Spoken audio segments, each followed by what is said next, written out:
तुलसीदास जी ने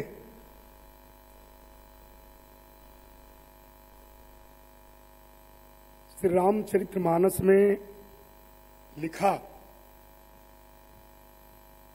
संत समाज के प्रभाव के बारे में शुरुआत में ही बालखंड में ही लिखा है, और क्या क्या मिला इसको भी बड़ी गूढ़ शब्दों में लिख दिया। लिखा तुलसीदास जी ने कि जलचर थलचर नभचर नाना, जे जड़ चेतन जीव जहाना। बताया तुलसीदास जी ने। अब जो चीज बोला इन्होंने चौपाई में, इसके अलावा कुछ होता नहीं है। जलचर थलचर नभचर नाना पूरा हो गया। थोड़ा बचा तो उसको और भी विस्तारित कर दिया कि जे जड़ चेतन जीव जहाना। मिला क्या क्या, उसके आगे एक चौपाई बता दिया। मति कीरति गति भूति भलाई,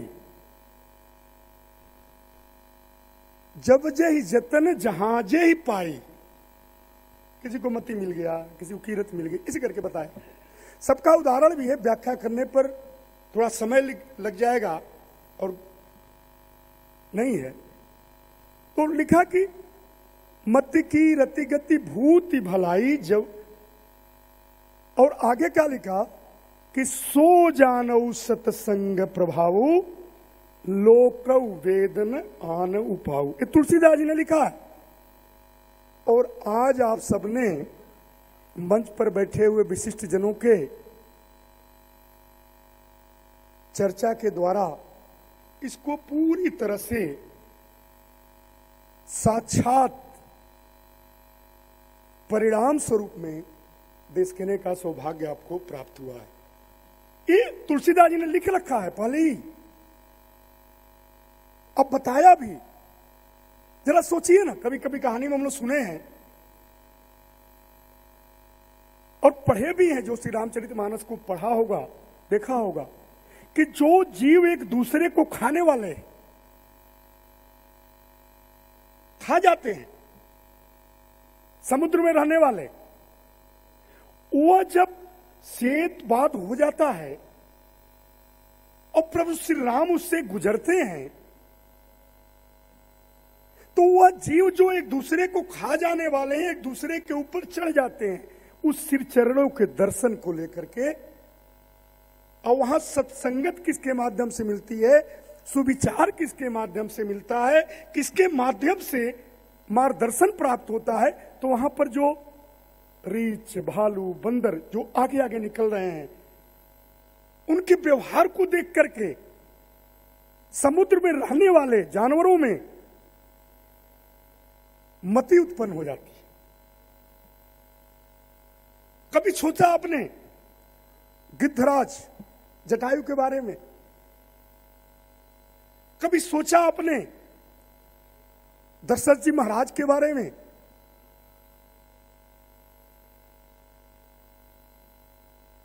कभी सोचा सुग्रीव जी के बारे में? जब आप देखेंगे तो तुलसी जी दास जी ने सबको इसी दो लाइनों में, दो चौपाई में समाहित कर दिया। कीरति, राम तो अजन्मा हैं, मर्यादा पुरुषोत्तम हैं, आराध्य हैं, प्रभु हैं, शिव के हृदय में वास करने वाले हैं, गुरुजी ने बताया। और इस राम की कथा को लिखने के लिए और सुनने के लिए जब गरुड़ जी व्याकुल थे, तो प्रभु हमारे शिव जी ने ही तो बताया कि जाके काकभूषुंडी जी से सुन के आओ, वही बताएंगे। और वह प्रभु श्री राम पूरे सृष्टि पर जाने गए कि दशरथ के पुत्र हैं। कीरत मिल गई, कीर्ति हो गई, यश हो गया कि दशरथ महाराज दशरथ के पुत्र श्री राम जी ने निश्चरों को नष्ट किया। नाम जुड़ गया, कीरत मिल गई। जटायु के बारे में सोचिए, इतनी दूर दृष्टि उसकी है, लेकिन देखता क्या है कि कहां मरे हुए जानवर हैं, कहां जाकर के खाना है, एक गिद्ध की प्रवृत्ति है।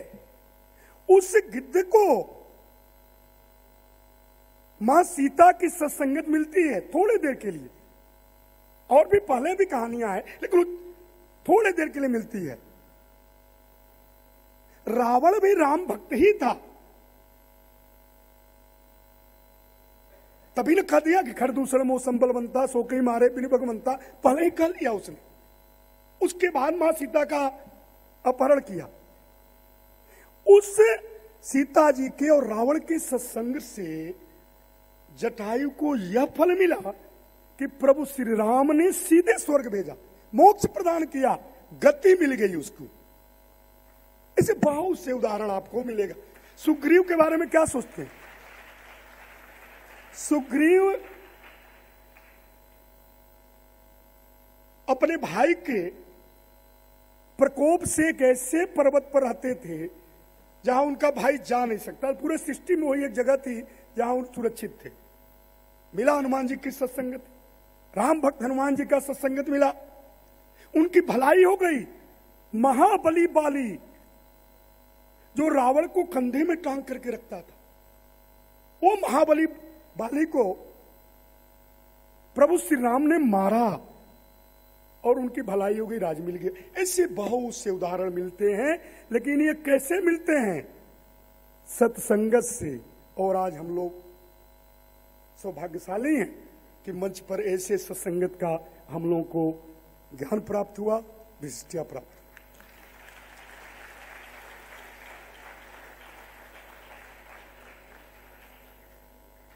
रामायण या रामचरितमानस या और भी जो प्रभु श्री राम के ऊपर लिखे गए, उनके चरित्र पर लिखे गए ग्रंथ हैं, वो केवल अध्यात्म से ही जुड़े हुए नहीं, बहुत बड़ा सामाजिक उसका प्रभाव भी है। जरा सोचिए ना, श्री रामचरितमानस के बारे में कब लिखा गया, क्या परिस्थितियां थी? जब 7वीं शताब्दी से शुरू होता है आक्रमण, और जब 15वीं शताब्दी में आते आते घनघोर स्थिति उत्पन्न हो गई। भारत में राज सत्ता पर बैठा हुआ व्यक्ति तलवारों के बल पर पूरे भारत वर्ष के लोगों की सांस्कृतिक पहचान बदलने के लिए आतुर था। तलवारों के बल पर इस्लाम सबको ग्रहण कराना चाहता था। ऐसे में श्री रामचरितमानस की रचना होती है, रचना नहीं होती है। काशी वो पुण्य भूमि है कि रामलला के,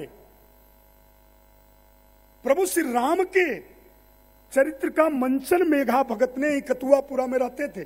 चित्रकूट रामलीला काशी की जो है, अभी भरत मिलाप आपने कुछ दिन पहले देखा है, उस मेघा भगत जी ने रामलीला शुरू कर दिया। और जब तुलसीदास जी शुरू किए तो उन्होंने गांव गांव में शुरू कर दिया।